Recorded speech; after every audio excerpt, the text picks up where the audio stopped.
There is a good chance you have already checked your phone since pressing play. Maybe you haven't. Maybe you're still here, fully present, eyes on the screen. But somewhere in the back of your mind, something is already pulling. A notification you haven't seen, a thought that wants to become a search, an itch you can't quite name. That pull, that low hum of restlessness underneath everything, is what this video is about. This video is over 20 minutes long. That is not an accident, and it is not padding. It is a deliberate choice. Because what you are about to hear requires time to land, and because the act of staying with it, of not leaving, of not switching tabs or picking up your phone, is itself the first practice. If you make it to the end, you will have already done something your brain hasn't done in a long time. If you don't, if you drift, check out, come back later, and never finish. That tells you something important too.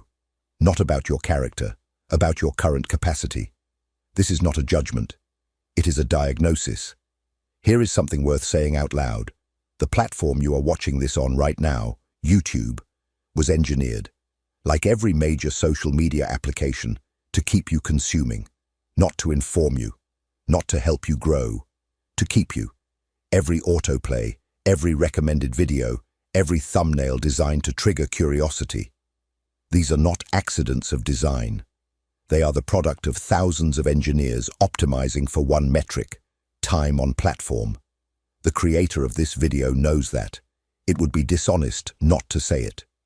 You are watching this inside a machine built to fragment your attention, and that tension is real, which means finishing this video on your own terms, with full presence, is already a small act of reclamation.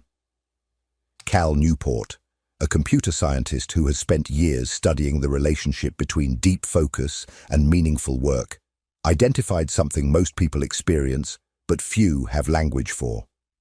Your attention didn't disappear because you became weak or lazy.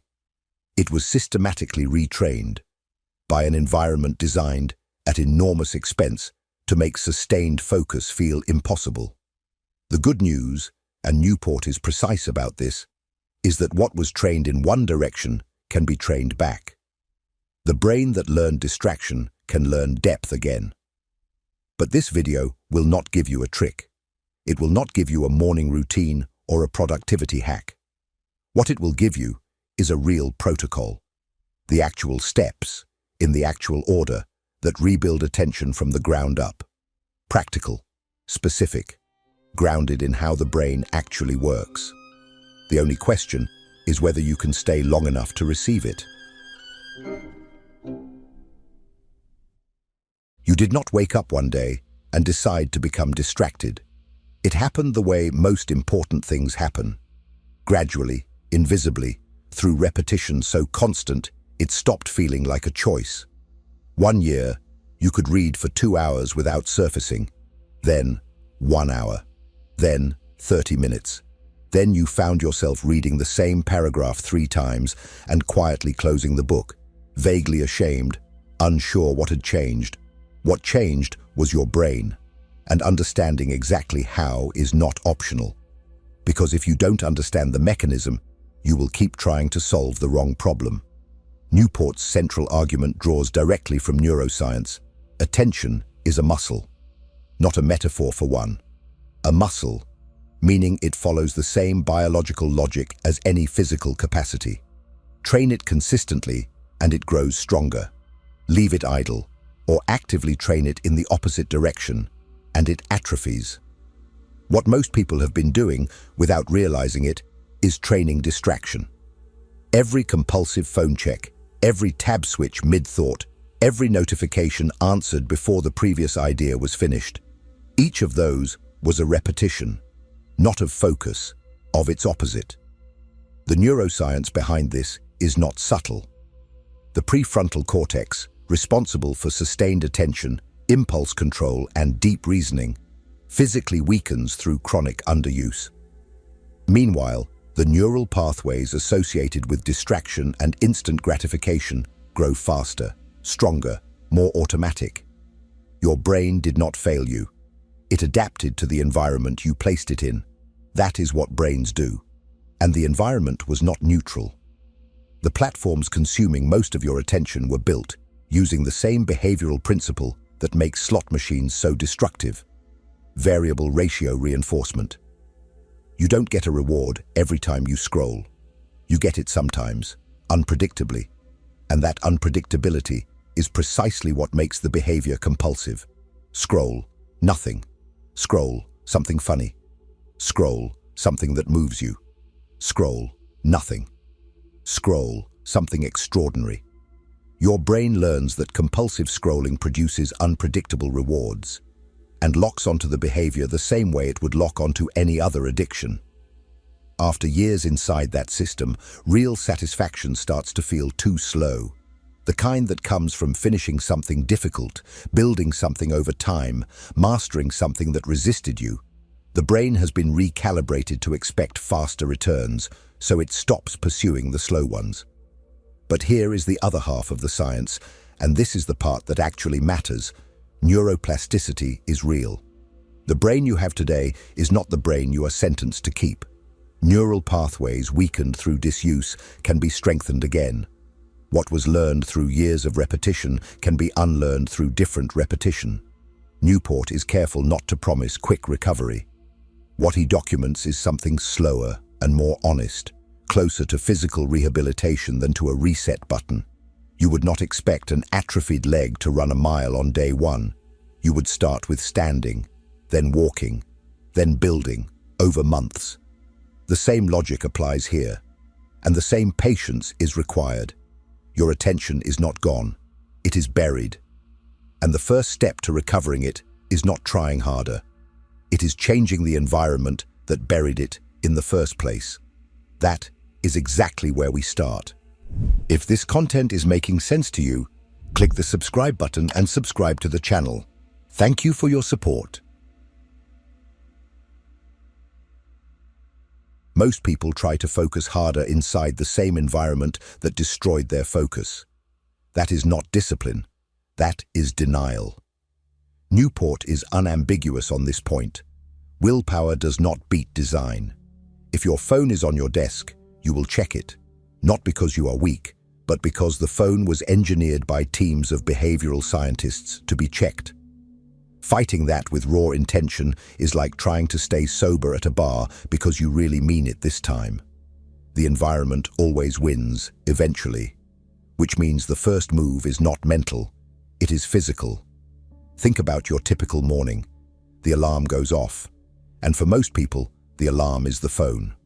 So the first thing you touch, before you have said a word to another human being, before your brain has fully surfaced from sleep, is the most distracting object ever created.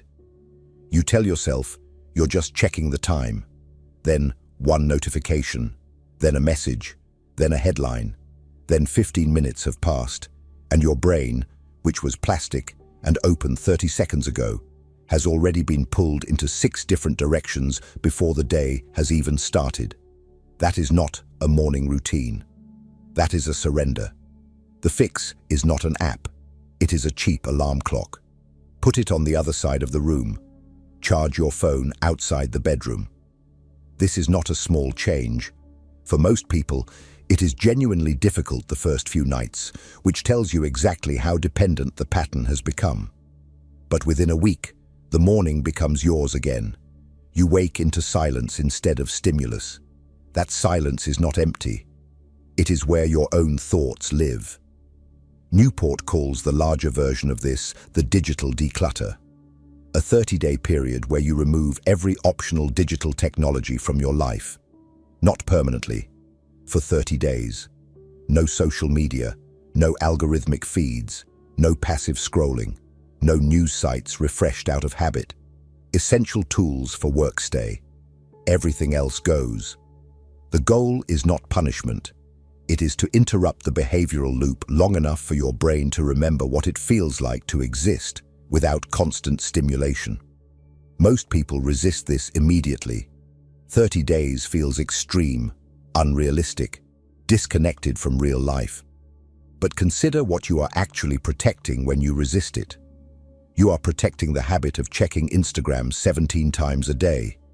You are protecting the reflex of opening YouTube the moment you feel the first hint of boredom. You are protecting the very patterns that have been eroding your capacity for months or years. The resistance itself is diagnostic. During those 30 days, you do not just remove things. You replace them with something real. A book on the nightstand instead of the phone. A walk without earphones. A meal eaten without a screen. These are not romantic suggestions. They are structured exposure to the one thing your brain has been fleeing. Unmediated experience. Time that is not being filled. And in that unfilled time, something begins to come back. After 30 days, you reintroduce technology, but deliberately, not by default. Newport's rule is simple. A tool earns its place back only if it serves something you genuinely value, used only at times you have decided in advance. Not whenever boredom strikes, not whenever anxiety rises. On your terms, at your hours, for your reasons. Your environment is either working for your attention or against it. Right now, for most people, it is working against it. Change the environment first, and everything that follows becomes possible, including the next step, learning how to build a focused session from scratch, even when every part of you wants to stop. Most people wait until they feel ready to focus. That is why most people never do. Motivation follows action, not the other way around. You do not wait to feel like going to the gym before you go. You go, and somewhere in the first 10 minutes, the resistance softens. Focus works identically. The feeling of readiness is not the starting condition. It is the result of having started. Waiting for it is the trap. Newport's concept of deep work is precise.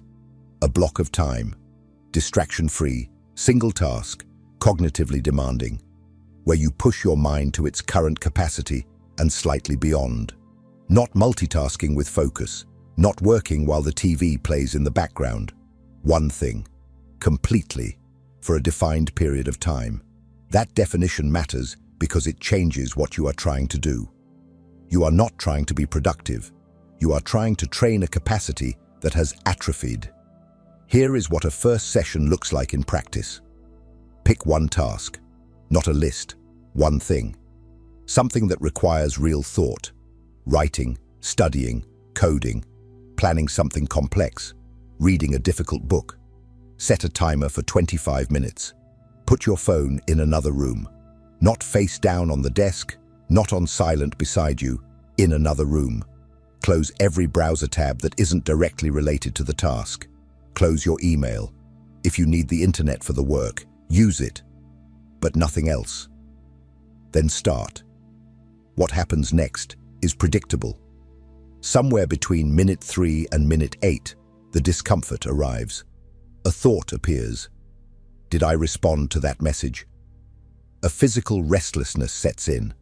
The task suddenly feels harder than it did 30 seconds ago.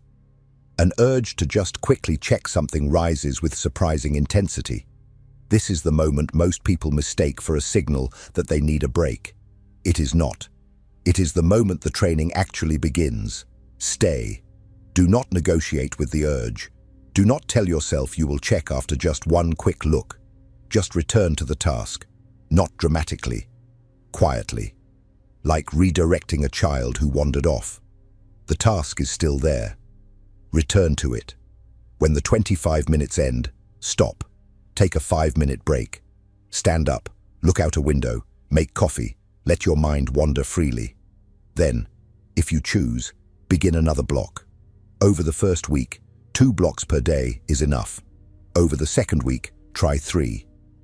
By the end of the first month, you are aiming for 90 minutes of total deep work per day, built from blocks of increasing length. This is not an arbitrary progression. It mirrors how physical training works. Progressive overload applied to the prefrontal cortex. Newport also identifies something critical about timing. The prefrontal cortex, the part of the brain doing the heavy lifting during deep work, is not equally available all day. For most people, it is sharpest in the first few hours after waking, before decision fatigue sets in, before the day's friction has accumulated. This is why the morning environment matters so much. A morning that begins in silence and moves directly into a deep work block is neurologically different from one that begins with the phone and spends the first hour reacting. You are using the brain's best hours for its most demanding work, instead of burning them on the trivial. The session ends. You have done something. Not perfectly. The mind wandered. You caught it. You returned. That catching and returning is the repetition that rebuilds the pathway. Every time you notice the drift and come back, the muscle contracts. Over weeks, it grows stronger. But there is one more thing you need to be prepared for, and most guides skip it entirely. The discomfort that appears inside a focus session is only the beginning. There is a deeper, more persistent discomfort that lives between sessions, in the ordinary moments of the day, that will quietly undo everything you built if you don't know how to handle it. That is what comes next. The focus session ends. You close the laptop, stand up, and within 60 seconds the phone is in your hand. You didn't decide to pick it up. It just happened. The way breathing happens, the way blinking happens. One moment it wasn't there, and the next it was, and you were already scrolling before any conscious thought had formed. This is not weakness. This is the depth of the conditioning. And if you don't address what happens outside the deep work sessions, everything you build inside them will slowly dissolve. Newport makes a distinction that most productivity advice completely ignores. The problem is not just that people focus poorly during work. It is that they have trained their brain to expect stimulation during every moment of rest, transition, and uncertainty. Waiting in line, phone. Riding the elevator, phone. The 3 minutes before a meeting starts, phone. The silence after dinner, phone. Every pocket of stillness, however small, gets filled immediately. And each time it does, the brain receives a very clear message. Stillness is not safe. Stillness must be escaped. The practice Newport prescribes for this is counterintuitive and uncomfortable: scheduled distraction. Instead of trying to eliminate the impulse entirely, which is neither realistic nor necessary, you give distraction a place. A specific window of time, decided in advance, where checking social media or browsing freely is permitted. Outside that window, it is not available, not because you are punishing yourself, because you are teaching your brain that stimulation is not available on demand.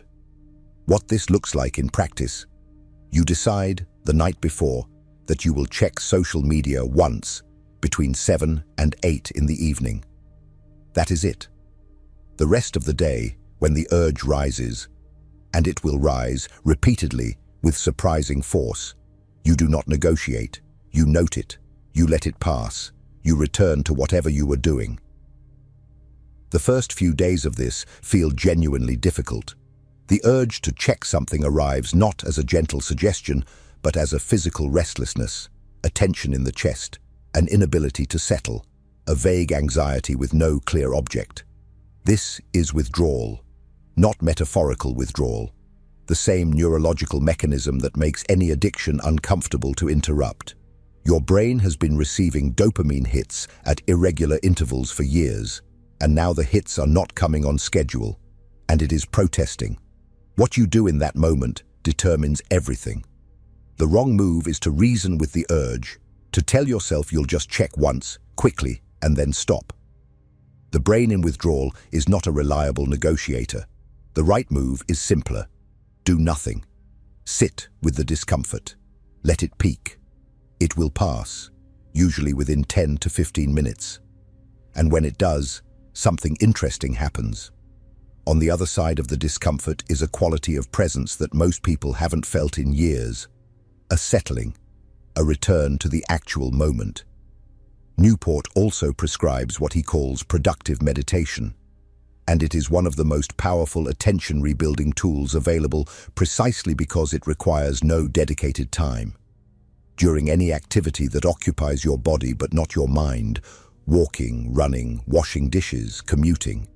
Instead of filling the silence with a podcast or music, you bring your full attention to one specific problem, a decision you need to make, a project you are working through, a question that matters to you. When the mind wanders, and it will, constantly at first, you notice it and return to the problem. The same repetition as a focus session, embedded in ordinary life. The cumulative effect of these practices, scheduled distraction, tolerance of stillness, productive meditation, is not dramatic at first, it is quiet. The urge to check arrives less frequently. The discomfort when you don't lasts a shorter time. The moments between stimulations start to feel less like emptiness and more like space. That space is not nothing. It is where your mind actually processes what it has experienced, makes connections it couldn't make under constant input, and begins to generate the kind of thought that no algorithm will ever produce for you. There are also small daily practices that quietly rebuild attention as a byproduct of living differently, and they require almost no extra time. That is exactly what the next part is about. If what you're hearing resonates with you, you'll find real value in my ebooks. Beyond the Shadow breaks down Jung's core ideas, while Dialogues with the Unconscious gives you a 30-day path to apply them in your life. Both are linked in the pinned comment. The biggest lie in productivity culture is that rebuilding focus requires enormous willpower and radical life transformation. It doesn't. It requires small, consistent frictions inserted into an ordinary day. Practices so unassuming that their cumulative effect sneaks up on you over weeks. Start with reading. Not articles, not newsletters, not long-form content on a screen. A physical book, paper, held in hands, without notifications, without hyperlinks pulling you sideways. 30 minutes per day, that is all. The goal is not to become well-read, though that will happen. The goal is sustained, linear, single-source attention. The exact cognitive movement that distraction has been eroding. A book does not update. It does not recommend something more interesting. It simply continues, and you either stay with it or you don't. That binary is the training. Most people find, in the first week, that 30 minutes feels surprisingly long.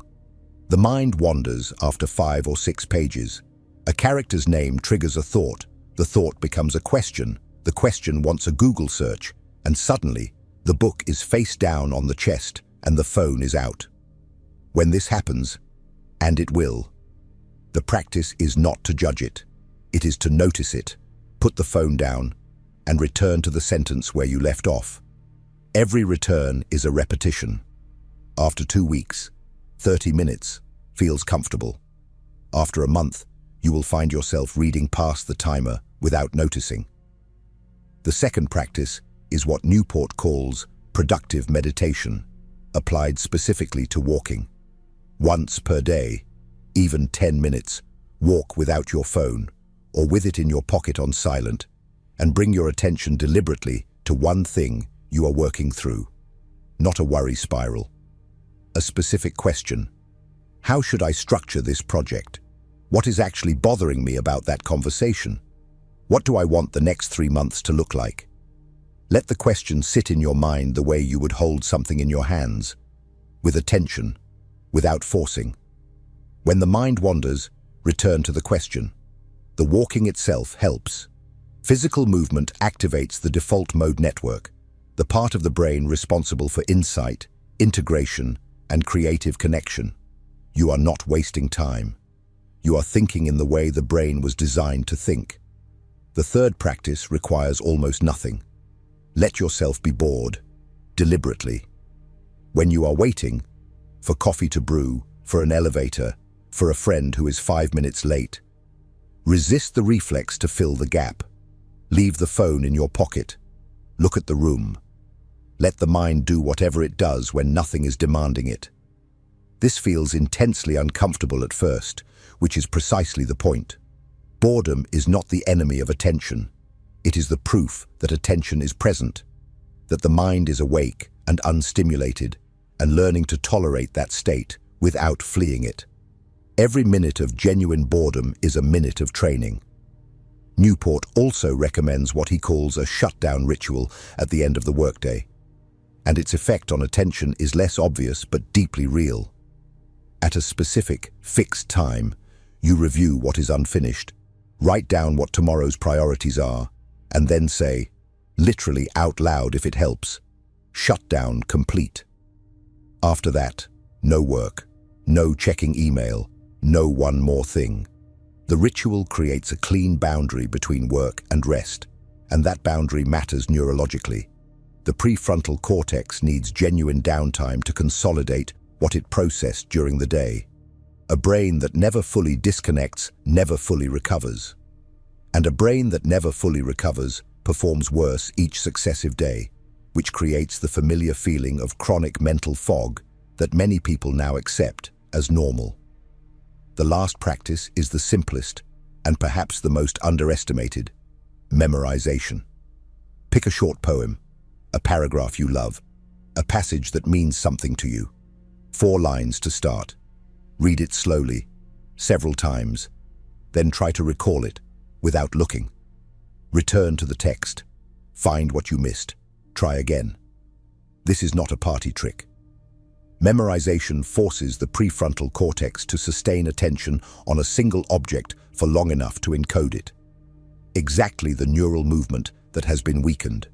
It is low stakes, requires no equipment, and can be done anywhere. 4 lines this week, 8 lines next week, a full stanza by the end of the month.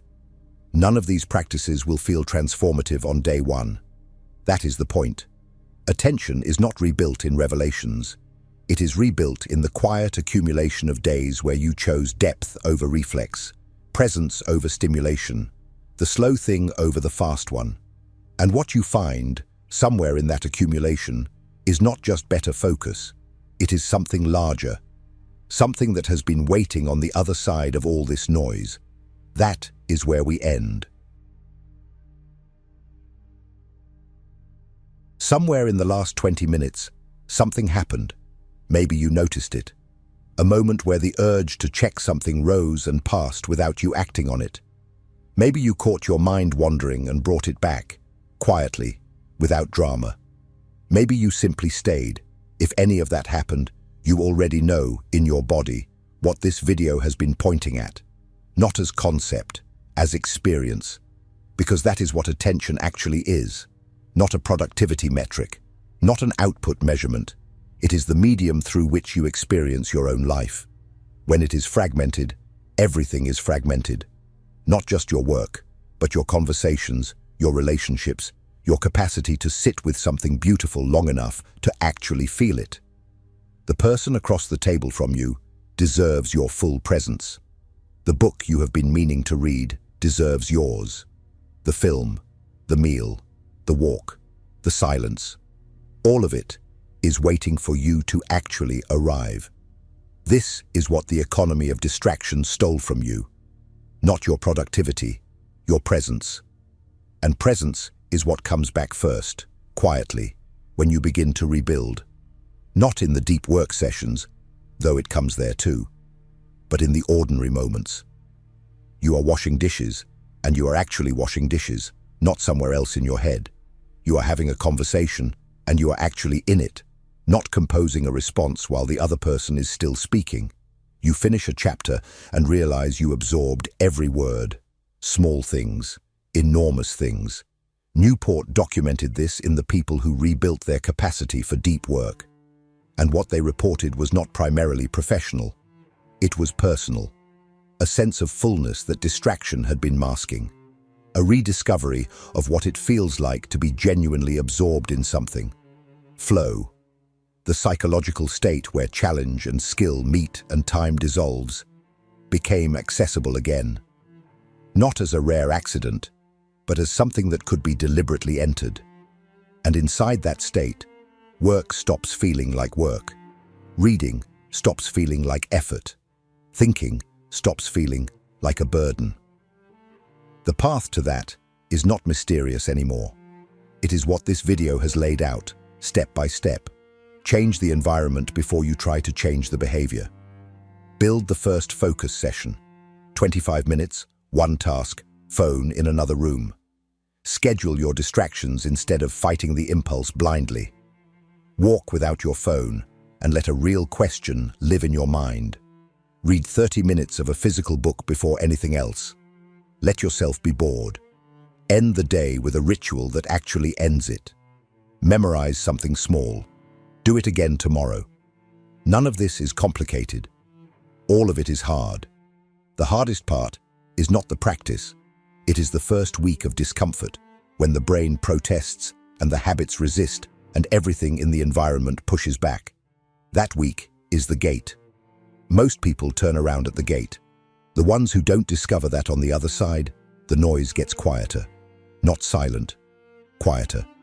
And in the quiet, they find something they thought was gone. You thought it was gone too. That is why you are here. Now here is what this video is not going to do. It is not going to send you to another video. Not because there isn't more to explore, there is. But because the most useful thing you can do right now is close this tab. Put the phone down. Sit for a moment in whatever you are feeling. Go for a walk without earphones. Pick up a book. Let yourself be bored for 10 minutes and see what surfaces. Apply one thing from what you heard today, just one, and feel what it is like to actually do it rather than consume more content about doing it. The work does not happen here. It happens in the life you return to when the screen goes dark. Go live it.